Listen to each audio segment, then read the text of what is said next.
Wrestling games used to be about chaos, chairs flying, finishers out of nowhere, absolute nonsense, in the best way possible. Now, we've got a Ringside Pass.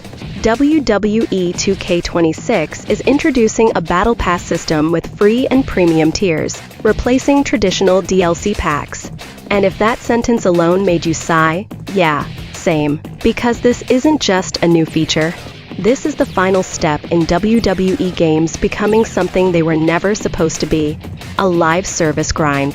This is the same concept as Take-Two's other most profitable game, NBA 2K basketball games. With My Player, My Team, you can use all modes to take as much money as possible from your bank account. The grind for VC is the same currency used in WWE games today. It is now being utilized for DLC characters from prior games, as well as emotes and stickers that no one will use, or even cards for the WWE version of My Team, which requires you to pay for packs. I've seen where this has led in basketball, and now I'm witnessing the exact same thing in WWE. In this video, I will tell you why WWE 2K26 will fail, and why turning this wrestling series into a live service is a problem. Hang up. Corporate needs you to find the differences between this picture and this picture. Intel has told us there are at least 7. They're the same picture.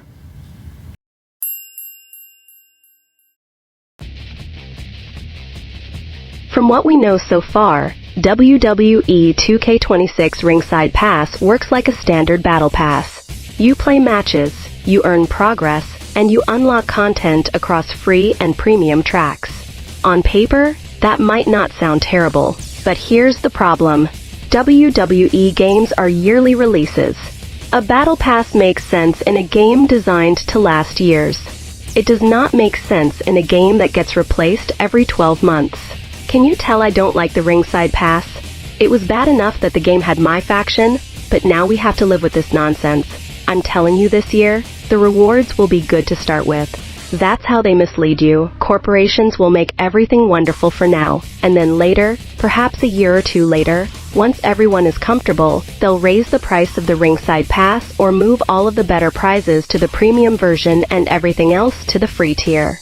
Don't listen to any of these YouTubers that claim that the Ringside Pass is a fantastic concept for this game. If you've ever played basketball games, even though Take-Two as the parent business, then you'll understand where this is going. A slew of microtransactions and an empty bank account at the end of the day. Why is this becoming a live service for an annual release title? This isn't really about the Ringside Pass itself.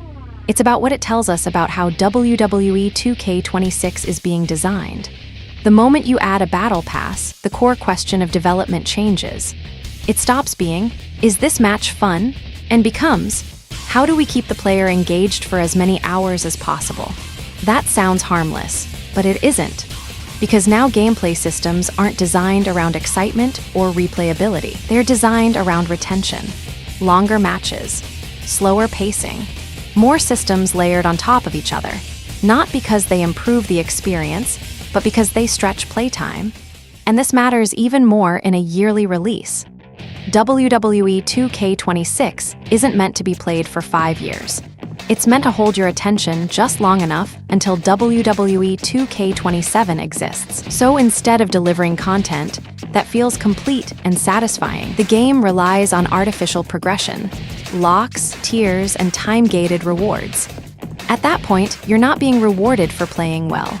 You're being rewarded for playing long, and that's a huge difference. When progression replaces fun, the game stops respecting your time and starts competing for it. This shift toward live service design is exactly why traditional DLC packs are disappearing. DLC used to be straightforward. You knew what you were buying. A Legends pack, a themed pack, new arenas, whatever it was, you paid once and it was yours. There was no timer, no tiers, no pressure to log in before something disappeared. But battle passes don't work like that. They don't want you satisfied. They want you returning. Instead of dropping meaningful chunks of content, the game drip feeds rewards over time. Not because it's better for the player, but because it keeps engagement numbers up. And that completely changes how content feels. Unlocking a wrestler used to feel exciting. Now it feels like a chore checklist. You're not asking, who's in this pack? You're asking, how long is this going to take? Even worse, Battle Pass content is temporary by design. Miss a season? Too bad. That wrestler, that gear, that arena, it's gone or locked behind some future workaround. In a yearly game, that's ridiculous.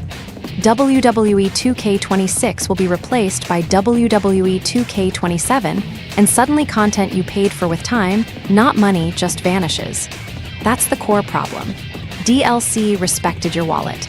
Battle passes demand your time. And time is the one thing a wrestling game should never ask for this aggressively. And once content is built around grind instead of excitement, the gameplay has to change to support it. That's why modern WWE games lean so heavily into simulation. Slower animations, stamina systems, reversal limits, momentum meters. On their own, none of these systems are inherently bad. But stacked together, they fundamentally change the pacing of matches. Older wrestling games were designed around momentum. You could string together ridiculous combos. A finisher could come out of nowhere. Chaos wasn't a mistake, it was the point. Modern WWE games, by comparison, feel cautious. You're constantly managing meters, waiting for animations to finish, making sure the game allows you to do something cool, and that kills spontaneity. Wrestling is supposed to feel unpredictable, but when every big moment is locked behind a resource bar, nothing feels surprising anymore.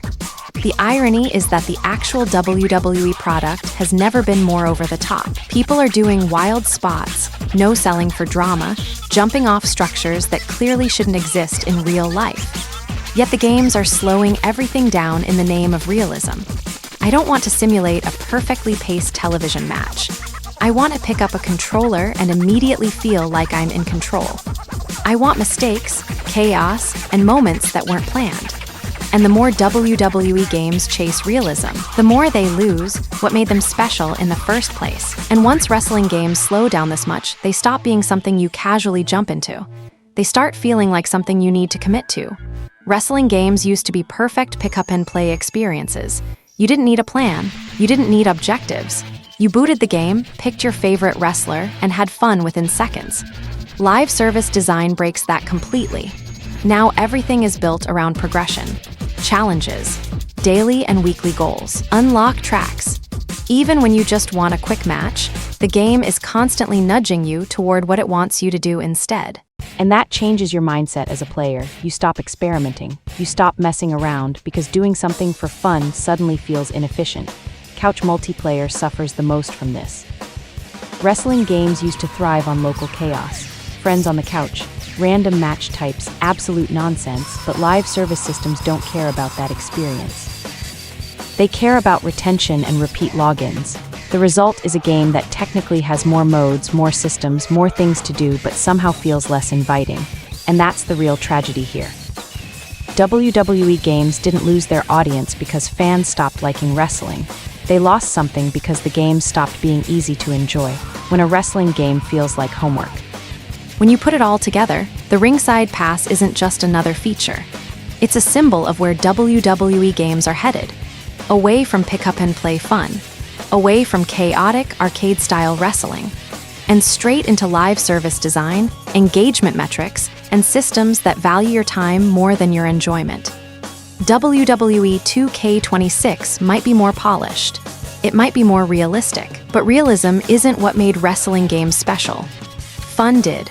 Wrestling is messy, dramatic, and over-the-top by design.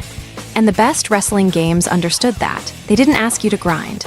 They didn't ask you to log in every day. They just let you play. And until WWE games remember that, no battle pass, no seasonal system, and no amount of realism is going to bring that feeling back. But that's just my take. Let me know what you think. Are you okay with WWE games going full live service? Or do you miss the arcade chaos too? If you enjoyed the video, make sure to hit like. Subscribe for more deep dives on gaming and wrestling, and I'll catch you in the next one.